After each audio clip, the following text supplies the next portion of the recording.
Jalur utama kota di Jalan Ahmad Yani hingga Jalan Pramuka Banjarmasin pada Minggu sore debit air semakin dalam. Akibatnya sejumlah kendaraan roda 2 dan roda 4 alami mogok mesin saat menerobos banjir.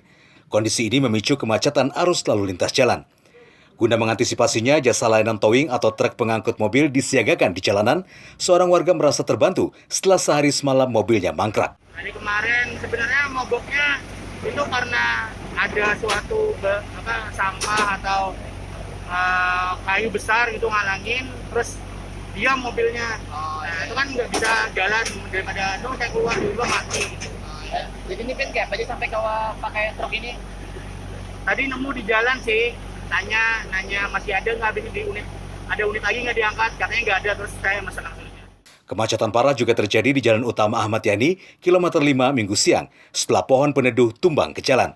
Pokoknya mulai banyu datang, 3 hari langsung salah. 3 hari 3 malam kayaknya pernah. Ditambah pohon tumbangnya tadi kayak apa? Jalan kenapa tuh? Ditambah pohon tumbang tadi nih kayak apa kondisi jalan ini? Lebih macet lagi. 2 kali macet anunya. Tingginya pohon-pohon yang ada di sepanjang Jalan Ahmad Yani juga dikeluhkan karena dahannya sudah menyentuh kabel listrik. Ini atensinya listrik ini Pak yang berbahaya. Nah ini lah, ini harus dipapas ini kan. Kalau perlu ditambang aja sekali. Nah, itu. Jadi kalau arah robohnya tuh kayaknya kena listrik lah Pak. Kena listrik, tiga-tiga lah tuh. Nah itu. Om, sebelumnya pernah kah ada kejadian kayak itu atau kayak apa? Sudah pernah 2 kali waktu itu dipapas.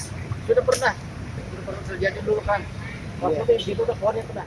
Ketinggian pohon dan ketahanan akar harus menjadi perhatian dinas terkait agar kejadian tidak terulang. Dari Banjarmasin, Vili dan Rida, Kalsel 1net.